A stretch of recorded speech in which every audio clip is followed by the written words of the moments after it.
Good afternoon. Glad to see you here today. Let's get started talking about protecting yourself online.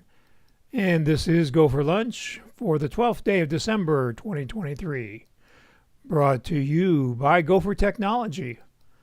I'm Roger Harmon, your host, and I'm here to help you make your technology work for you. So this is National Poinsettia Day. So I learned some interesting things researching this. And this gentleman here was the first ambassador to the new Republic of Mexico, Joel Roberts Poinsett. And when he was visiting the Taxo region in Mexico, he discovered the ruby red blossomed plant. And he was so fascinated by it that he sent clippings back to his home in Charleston, South Carolina. But the story doesn't stop there. In 1837, the plant was renamed after him as the poinsettia. And you can go ahead and pronounce that second word. Be my guest. But here is an interesting twist. He became the founding member of the National Institute for the Promotion of Science and the Useful, which later became the Smithsonian Institute. And Poinsett died on this day in 1851. So there you have the rest of the story. So let's talk about the story about protecting you online. And we have another story here to tell, the origin of this presentation, which started off with a My Mac podcast, number 957, wherein Guy Cyril talked about protecting yourself online. That was heard by Bob Wood, who suggested this might be a good topic for Go for Lunch.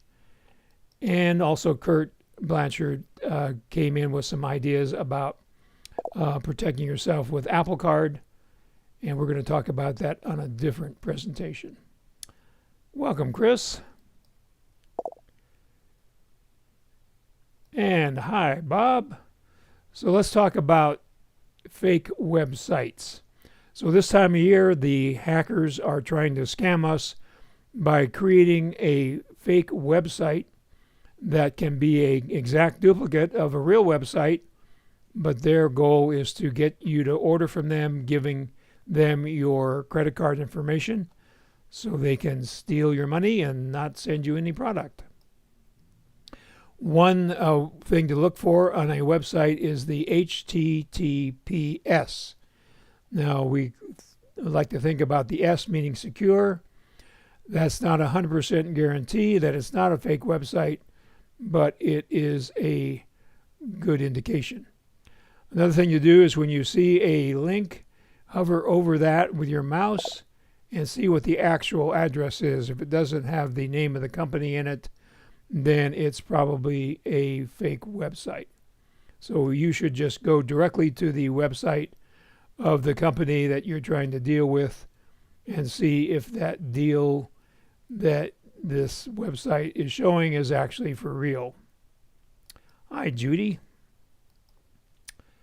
So another thing that hackers do, they just make up these random letters for website names instead of words. So make sure you look at the name of the website, and if it's some kind of random letters, then you want to avoid that. As well as extensions like XYZ. Most websites are going to end in .com. There are some other ones you might see, but if you see any weird ones, then stay away. And then as always, if the price is too good to be true, then it's probably a scam.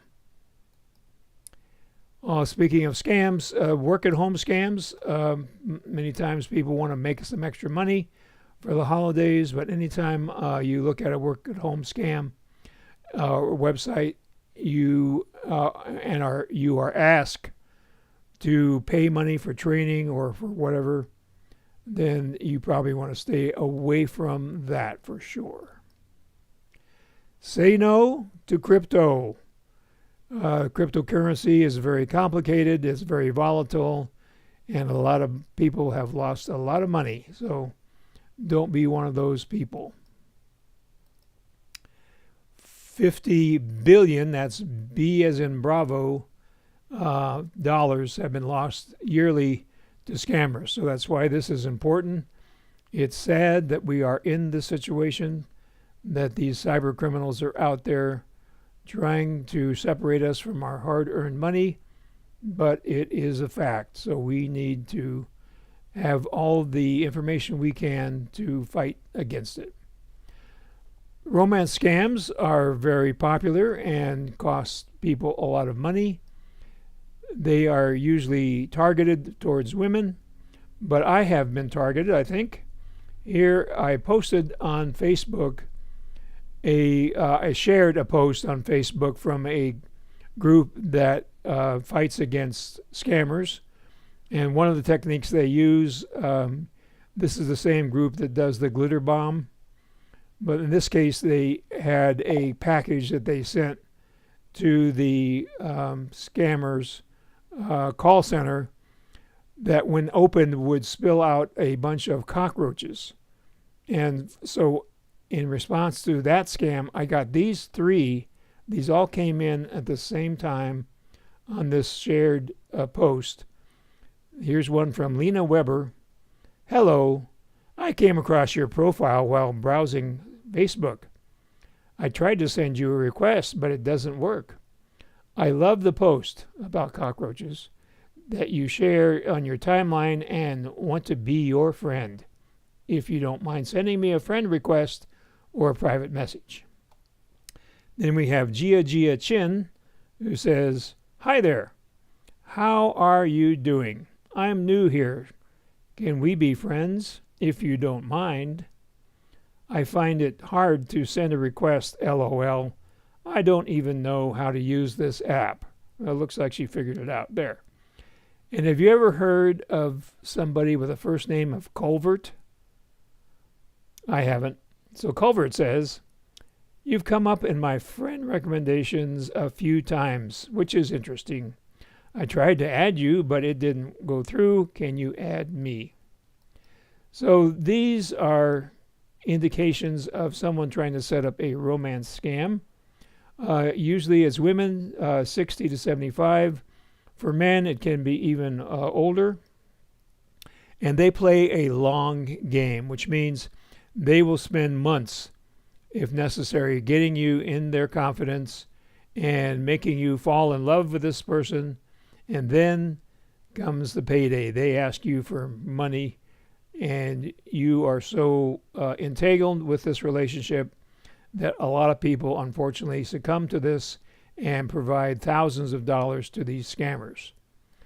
So some of the things that I found in the people that were apparently trying to scam me was they seemed to be Asian. They're certainly always attractive, and they seem to be affiliated with the fashion industry, usually in New York or Los Angeles. They have these pictures on their profiles of eating dinners in luxurious restaurants. A lot of them seem to play golf. And this one, V Jasmine 11, says, I love adventures. I bet you do. So be careful. Don't be taken in by these requests to be friends on social media. Social security numbers are also a big thing that scammers try to make you think have been compromised. And just know that federal agents or other officials, law enforcement, will not be calling you to tell you your social security number has been compromised. They will mail you a letter. So anytime someone trying to represent themselves as an official with the government that your social security number has been stolen, just run away. You have won the lottery. Well, did you enter a lottery? Probably not. So that's another one to avoid. They sound convincing. You know, I've seen them from the Irish lottery, So just avoid that one. Family emergency. This is something relatively new because artificial intelligence can take a snippet from a grandchild's voice that they have done a video on a social media site and replicate it and make them say anything like, I've been kidnapped, I'm in jail, I need bail money, I've broken down, I need car repair money, whatever. So a good way to combat this is to create a safe word in your family. So you ask for the safe word. If that person that's contacting you can't provide it, then you know that's a scam. And of course, if you don't have a safe word, you should just hang up or stop that conversation via text or email and call the victim or someone close to them and verify that they are not in the predicament that's being described to you. Never give a gift card to a stranger. Anytime you're asked for a gift card to pay for something like a fine or some type of a warrant or anything, just get out of that situation immediately. It is a scam. So you get a lot of emails that are saying, oh, you paid this large amount of money for something, and then you say, oh, no, I didn't. I better call and find out. Well, let's look at some of the clues here that this is a scam. First of all, it's from a person, Cheryl, not a company. Secondly, it was sent to 125 people at the same time. Another clue is it says, dear customer. They don't even know your name. So that's another clue. And the third clue is it's McAfee PC security. Well, you're not running a PC, you're running a Mac. So these are the kinds of things they want you to call so that you can say, oh, I didn't authorize this. And they say, well, what's your credit card number? We'll check that out for you. So don't fall for these fake emails. Every person, every business has something a cyber bad guy would want. So says Darrett Mott, a cybersecurity expert and host of the Cyber Guy podcast. He is a retired FBI agent that dealt with cybercrime during his career, and he warns that believing that is the first step to avoiding scams. They're looking to gain from our naivete online, human error, and things like that. So the answer is be cyber smart. If you have a gut feeling, if you have an instinct that something isn't right here, please listen to that, urges Gavina Avila, Community Connection Specialist at the Better Business Bureau. She suggests that you pause and think. Pause when you receive a phone call, a text, or an email that you did not expect. So just look for the clues. If anything feels funny to you, follow that instinct and avoid that situation. So there are some online tools that allow you to check for fake websites. And one of those is called the Website Validator. And let's take a look at that. So we have it here. So basically that link is in the GoFor Gazette in the tip section, or you can go to scam-detector.com. And then if you get into a situation where you think a website is phony, you just put that in the field here and check it out.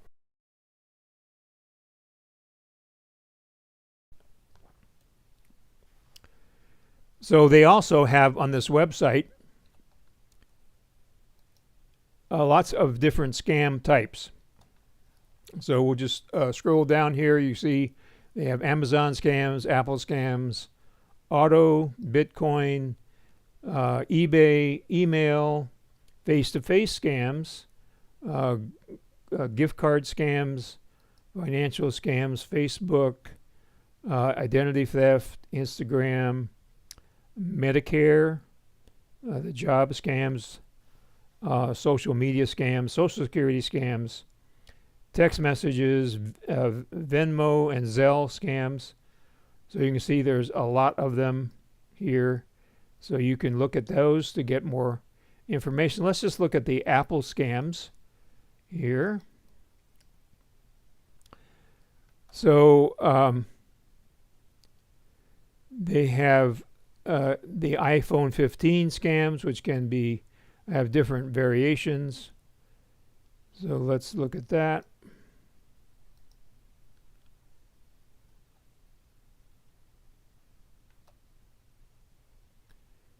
So they have 11 ways that you can fall victim to that. There might be an offer to make you a tester for the iPhone 15.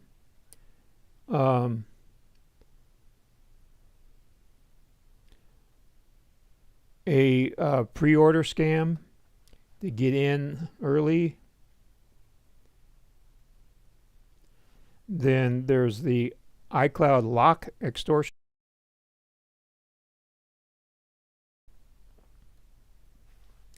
which will occur once you get your iPhone 15, and they will try to tell you your iCloud account is locked. And there's also the iCloud activation lock scam, upgrade scam, a fake warranty call, and you've been a winner of a sweepstakes. I got these from emails purporting to be T-Mobile, and I won a new iPhone 15. So you can see there that there's lots of different ways that they'll try to scam you. So you can see here we have an iCloud scam call where they claim to be Apple support. Apple support is not going to call you unless you have already requested a support call. So they're not going to call you out of the blue. So just take a look at this and help you to be cyber aware, cyber secure.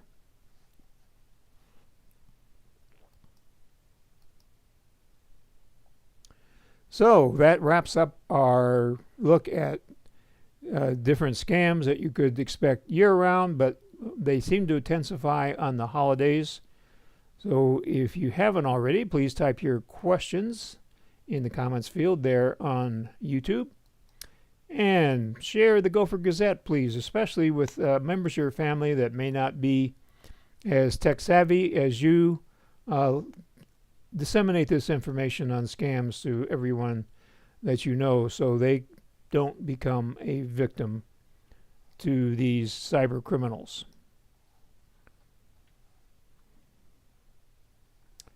So let's look at your remarks here.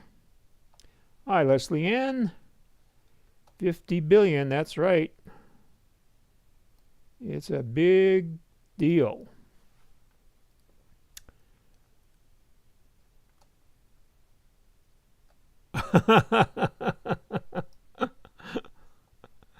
Yeah. Yes, count your blessings there. Okay, just make sure you don't get any poorer. Oh yes, there's always the Nigerian agent for the prince that wants you to help them get money out of the country. And Bob actually knows the prince. He's a really nice guy, and he's helping him move his money into the U.S. So, Bob, how thoughtful of you. And Chris says, I got a rash of these, joined the lawsuit of whatever last year. So, yeah, there's all these different angles. And again, if your instinct, your gut tells you there's something funny going on here, let that be your guide. Judy says, is it just best to delete these type of emails or put them in my junk? So that's an excellent question, Judy. You should not delete them, you should put them in junk.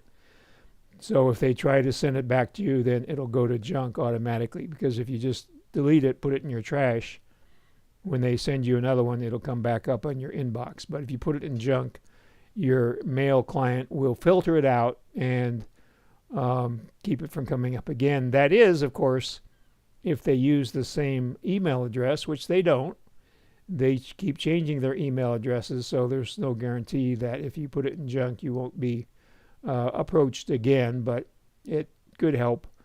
These scammers are not all that bright, so they might reuse the email address more than once, and then you would stop that. So good question. So just be aware, during family gatherings, this is a good topic to bring up, especially with older members of your family that are more susceptible, more trusting, and even younger members of your family that there's also some evidence that millennials are being defrauded in some of these scams. So it's not just a certain age. It could happen to anybody of any age. We just have to be cyber safe, cyber aware. So hopefully this has reinforced some knowledge that you already knew, or given you some new little tips of things to look out for. And be careful out there in cyberspace. If you think of anything that you would like us to talk about, please contact me by email or by phone. That information is coming up right now. Have a great rest of your day. We'll see you next Tuesday at high noon.